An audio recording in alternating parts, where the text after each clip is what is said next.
Welcome to Renegade Inc. In Poverty Safari, his award-winning book, writer and rapper Darren McGarvey paints an honest picture of Britain's class divide. In his forthcoming book, he takes his argument further, claiming the pandemic has laid bare the contours of class inequality. But this crisis has also shown us that if the will is there, political and economic mechanisms do exist to solve poverty and inequality.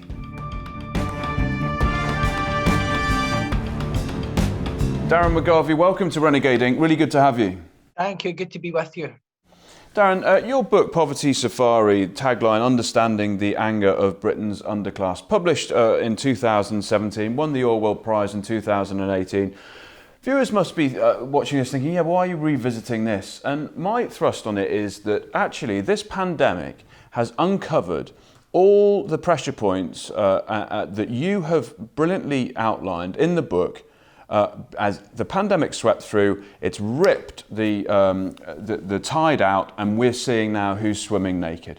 Just talk to us about the book in light of the pandemic. Obviously, as a writer and someone who's experienced poverty and still remains very close to those who do, the pandemic is not precisely the sort of vindication that you're looking for, but obviously every cloud does have a silver lining, and if there is one, then I think it is that the contours of class inequality in British society have been outlined so vividly that to deny their existence is to mark yourself out as a profoundly unserious person. When you look now at the shape of our social contract, you obviously grew up in poverty, very tough upbringing. When you look at the shape of the social contract, and we're sitting here in 2021, what do you reflect on and how do you see it? I think that we have seen what is possible in terms of state intervention. We have to remember that the pandemic came within the context of 10 years of austerity, an ideological response to a financial crisis caused primarily by financial deregulation and the greed or over-optimism of very wealthy, privileged people, often in collusion with politics. And so when we begin to see the amount of what the politicians would call generosity in terms of furloughs and self-employment grants and this, that and the next thing, this comes 10 years after being told there's no magic money tree. This comes after 10 years of being told that local authorities have to have their budgets cut by, 25, 30%, which has real impacts, long-lasting impacts on the ground. So I think in that sense, if the public hasn't twigged on yet that when the interests of over-mortgaged, privileged households are threatened, then the magic money tree is infinite. Because I certainly received a lot of non-means tested financial support during the pandemic. I wasn't having to jump through hoops. I didn't have to wait 6 weeks. I didn't have to take phone calls from people asking me, how did I spend my money? And so you see not just the level of support that's become available, how quickly it was administered, how effectively it's been administered, but you see that kind of partnership between the state and the private sector, when it's sensibly undertaken, can deliver results on problems really fast. History shows us that we only get social change when the people in power feel that they have no other option. And sometimes they will make concessions when they feel that their instincts or power is threatened. And I think that the pandemic really did bring that into sharp focus, not just in terms of the economic response to the crisis, but also some of the other social activism that we've seen throughout the pandemic, particularly in relation to Black Lives Matter and George Floyd. So it's a tricky paradox where when society is relatively stable, then there's less chance of radical reform. But when society becomes unstable, new options become available. For an economy that's the sixth largest in the world, in the tagline for the book, you use the word underclass. It's a word that I find very difficult, because in a sense it's almost invoking the caste system, the untouchables, if you like. Just unpack that word underclass, and what was the structural economic reason that the so-called underclass are trapped in that economic malaise? Yes, I think underclass was appropriate in this context because we tend to see society stratified as a working class, a middle class and an upper class. But below the working class, there are people who have been socially excluded since their early education, people who are suffering from the psychosocial impacts of trauma, of living in communities where violence is not just a physical threat, but it's a language that's constantly being communicated and interpreted. And so there are many people who have no advocates in this society. There are many people who have no access to support. And when they do have access to support, they're often chaperoned by very well-meaning professionals who have a theoretical understanding of what those people are suffering from. We only have to look at our criminal justice system, particularly for young people. In Britain, a young person who comes into contact with the police, their chances of ending up in a young offenders institution multiplies automatically. The young offenders institutions are highly populated by care experienced young people, but we don't have we still have a very kind of ancient understanding of crime and punishment. If you look at how Roman societies treated crime and punishment, while our society is not as violent, we haven't moved on a great deal from that level of sophistication about understanding what punitive measures actually achieve when you're trying to bring about behavioural change in young people. You have to deal with the social conditions that necessitate the behaviour. And I think that lesson can be applied all across British society. We have the trappings of a modern society. We have the rhetoric of a liberal society. But in terms of our attitudes to property, to crime and punishment, patriarchal structures, we still have a lot in common with the ancient world, and that would seem like a crazy, loony, lefty thing to say, but when you really deep dive into it, then from property to land ownership, not a great deal has changed in terms of our conceptions of what these things mean. And we'll come to that, certainly, definitely the land ownership and property side of things. I just wanted to talk, though, about one of the themes that comes through in the book, and it's the theme of isolation.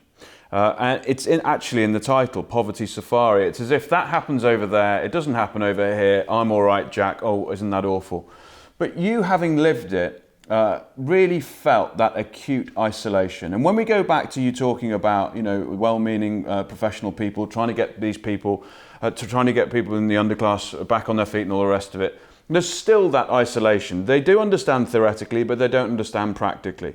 How much does that isolation push addiction and all the negative social habits and socioeconomic figures? How much does the isolation of being the underclass, being the outsider, push negative social habits? These are inextricably linked. I mean, we have been using substances or certain behaviours and activities to experience pleasant feelings of ease and comfort since the dawn of man. But where we see high concentrations of these kind of self-insistent, almost futile compulsions and behaviours, particularly around alcohol, gambling, sex, pornography, illicit drug use, then what we see is a person who has initiated a coping strategy to deal with some kind of torment that they're experiencing. Sometimes that is isolation, or sometimes isolation exacerbates what it is.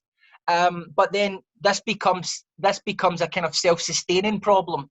And then what happens in poorer communities that are economically underdeveloped, which are subject to the very harsh market forces that benefit other people in society, is that the free market just says supply and demand.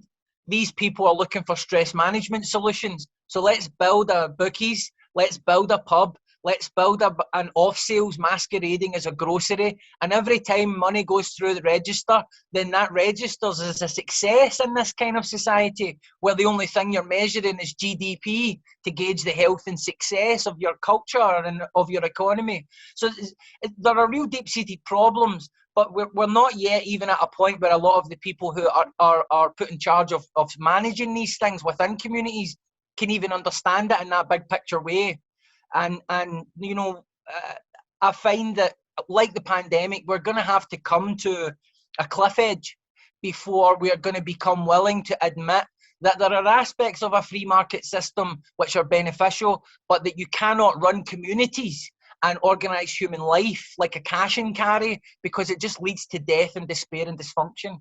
Isn't it the case that the economy simply doesn't want you as an individual, a hyper-atomized individual? It doesn't want you as an individual to be happy. It certainly doesn't want you to be content, because the unhappy and the discontent consume. Yes, it's interesting, because as someone who's been on a journey of trying to address negative coping strategies that I have adopted, then I have found solutions in the economy. I've found, health programs and educated myself about the physiology of addiction, and the access to information is unparalleled. So I'm not trying to ascribe our country or economy with one intent or one character. It is complex, but I think the harmful aspects of it are, on one hand, the free market system was about individuals acting rationally within a marketplace, and that this was how society would organise itself.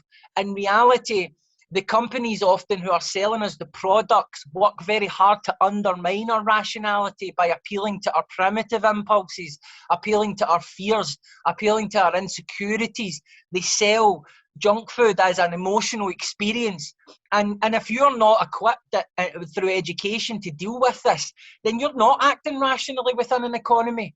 You're acting irrationally as a product of powerful, seductive advertising. And I'm not saying I want a communist society, but when people talk about this kind of economy like it's highly advanced and it's highly optimized for human health and benefit, then I just have to refer them to the spike in the suicide rate, the spike in obesity, the spike in mental health crises, the spike in the pornification of human relationships and the sexualization of children. These are all toxic byproducts of a system that determines success and failure along what cash is going through the register, and there's only so long before that becomes unsustainable.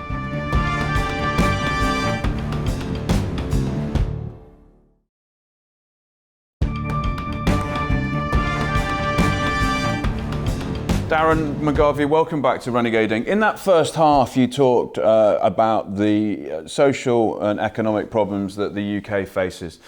If I said to you that the UK has become a country that isn't big enough really now to play on the world stage of its own volition, but is too big to really look after its own citizens, would you say that that's a fair depiction of the British Isles? I feel that when the political class is trying to resurrect the kind of dead language of empire and the iconography of empire to sell its own people a false idea of what Britain's role in the modern world is, then that's a sign of political weakness. That's a sign of political insecurity. I'm all for understanding the complexity of our national history. In some ways, we led the world. In some ways, we were inhumane in our behaviour. I realise that there is complexity there, but similarly, I also feel that we would find ourselves in a far better place culturally if we were able to contend with some of that complexity. No empire can stay expanded for its duration. It's just part of life to rise and fall, to expand and decline.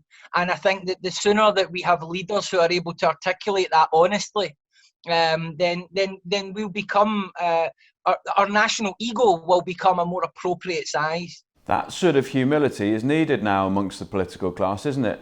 Because what you're actually describing is the interregnum. The old is dying, the new isn't yet born, and we've got this almost social constipation where something needs to pop out. And that's exactly where monsters, quoting Gramsci, the social theorist, the Italian social theorist, that's exactly where monsters can be born. That's where you see the rise of populism. That's where you see the rise of fascism. If you were to go and sell to somebody, a czar they're often called, sell the problems that we have to solve, and you said in the first half these people haven't been able to, theoretically they're good, but they haven't been really able to interact with them. What would you depict as the top 3 problems from a social point of view that we need to address immediately, and how to go about them, which isn't Whitehall driven, it's grassroots driven? Yes, we need to have electoral reform in this country. It's undemocratic, and I'm not even just talking about the Scotland dimension of this. It's undemocratic that a majority government, where a majority of the country have actually voted differently, can be in power. Because what this means is that you have a government that can push through all sorts of policies that most people in the country might not benefit from or want. But under a first past the post system, then that is entirely normal. And I think that we see now that there's a great deal of democratic strain and contradiction at the heart of Britain's democracy. And then that would bring us to the second problem, and I think the pressure for this has to come from grassroots.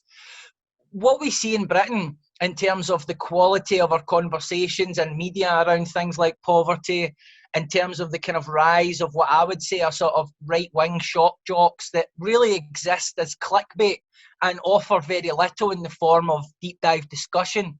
And they create the illusion that people are participating in a conversation. These are the products of institutions in Britain which are outdated, institutions of media, institutions of politics, institutions of finance, of education, of criminal justice. As I said in the first half of the show, we are still very entangled in, Victorian or even predating Victorian time conceptions of really fundamental concepts which a society organises itself around. And what we see is we have institutions that preserve the interests of a minority of people, and then they make grudging concessions to everyone else along the way so that isn't disrupted. So we need real far-reaching institutional reform as well, but that's not going to happen easily. People have to get organised in order for that to occur. And I think the third thing is we heard a lot about following the science through the pandemic. And politicians talk about follow the science, and it was really great to see politicians adhering to policy driven along an empirical understanding of reality. What strikes me as odd is that there is no other area in how Britain functions where this same principle is applied. It's not applied to the impact on brain development of children in poverty. It's not applied to the multiple care roles that women have to perform in the community, and it's not acknowledged within our financial system or benefit system. There's no science applied to how communities are designed, how buildings are designed. We have all this understanding of how human beings can function optimally, and yet we will sit by and do nothing in the face of educational inequality, social, economic, racial, sexual inequality, when there's a lot of science that exists already that we could be following. And so I would like to see society generally run along more scientific lines. We've lost touch with that. We can pioneer things. We can create things. I think what we want to do now is we just want to kind of we place too much value on an outdated concept of what Britain is. Now, every country's guilty of this, but I think the effects of that in Britain, you can see, are beginning to get pretty severe. The managing decline is a sort of theme here, isn't it? And it's this idea that a good idea goes into a pub, a good idea, and it comes out smashed to pieces. And really, we come back to what you call the shock jocks in the corporate media. A lot of these people are really barriers to progress because they waylay really good ideas. You don't have to put the radio on or the television on for too long to see how commentators constantly pull down really valuable ideas, or when someone's trying to talk and explain how the economy actually works, whatever it might be, for them to have to stop, put down the idea, deal with this constant hectoring and badgering, and then they can go on. Nothing gets created in that environment, does it? No. I think it's a product partly of deregulation of media, which had a disastrous impact in the United States. I think of people like Tucker Carlson, and I think, and even people like Rachel Maddow. These are people who are apparently on two different sides of the spectrum, but I can't stand them equally, and for the exact same reasons. I think in Britain we have a more robust journalistic culture, which is becoming restrained partly because of the pressure of market forces. Newspapers, broadcasters having to cut their staff, they're having to bring in more advertising, and so I think it leads to a kind of degradation in the quality of conversation, where rather than getting the right balance of public phone-ins and shock jocks, which we need to have, kind of discussion radio, talk radio, that's fine. But this idea that people who actually have gone to university for 10 years and understand something really deeply can be easily dismissed because, wee Jimmy from Dundee has phoned in, and his pal says that the virus isn't real, and these both get an equal footing because market forces dictate it. So just to me is absolute nonsense. I laugh because of the absurdity, the absolute absurdity. In the first half, you talked very briefly about land ownership. One of the things that we say regularly on this programme is if you want to see the mechanism for inequality, the housing market is there for you. All the unearned increment, as it's called in economics, accrues. You sell the house, you then pocket that, and the core poor stay core poor. It's why, one of the reasons the Duke of Westminster, the new one, is the richest guy in the country, and it's why the underclass exist. When that mechanism is at full tilt, which it has been since Thatcher came to power until now, structural inequality is going to rise. You talked briefly about land ownership. What do you think you would do with the mother, as Winston Churchill called it, the mother of all monopolies? How would you start to socialise some of that unearned increment so actually you can capture community value and start bringing the underclass to the table? First of all, we have to acknowledge that land always has to be owned. The question is who owns it and what is the model of ownership. So even if the state owns the land, it's the owner, and therefore it's responsible for developing that land sustainably and what have you. The problem that we have in Britain, which is where you'll find some of the most antiquated, ancient models of land ownership, then we have a system of land ownership where many of the wealthiest people remain largely anonymous, and actually holding them to account is very difficult because of the opaque nature of all of the legal personalities that landowners can hide behind. And actually it's in the issue of land ownership that you find many of the kind of tropes associated with inequality generally. So the landowners are not accountable. They receive massive subsidies for developing their land in accordance with the public good. But even if their land then gains value as a result of that public subsidy, when they sell the land on, then they get all the profit. And I would like to see governments just move in on it, because every landowner has a price. And some of this land is not as expensive as you would think it is. I mean, 6 acres in Scotland just went to a community buyout for £4 million. This is changed down the back of a government's couch. The state possesses the resources to purchase a lot of the land and also to set that land up for whatever the purpose is going to generate the best windfall from it. I don't understand why there's this hands-off approach. Well, of course I do. It's because landowners have tremendous political power. They have tremendous political influence.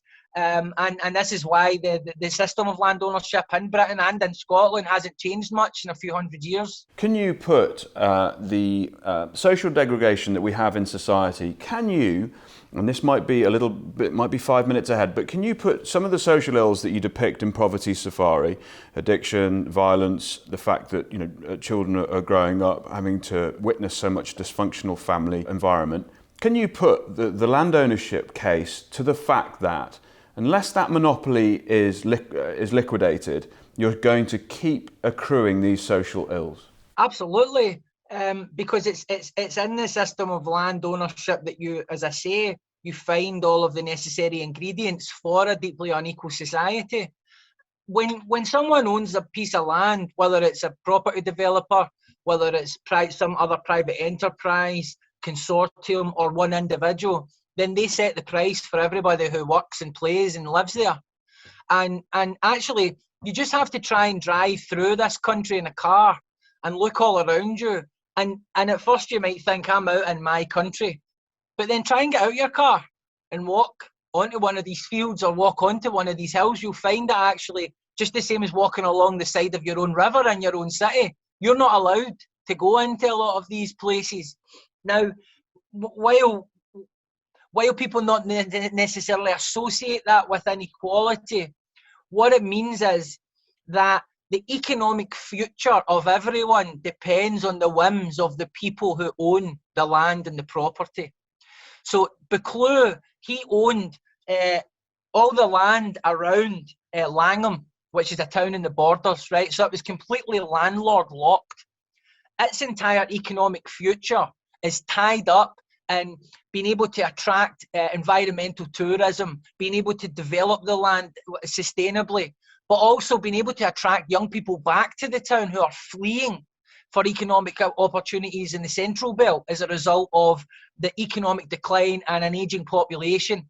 So why should one man who wants to set the price at £10 million be the person dictating whether that community is allowed to move into the 21st century?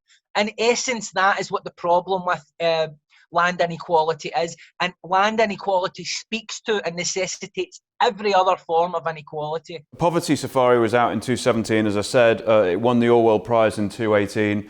Your next book, The Social Distance Between Us, which, by the way, is a fantastic title, albeit only a working title. Just pitch it to us briefly, if you could. The book is about using the social distancing as a kind of jump-off point to talk about proximity between social classes and experiences and interests and the conflicts and problems that arise from that. It's a book that argues that class inequality is real and that this normal that we all want to get back to was no normal at all.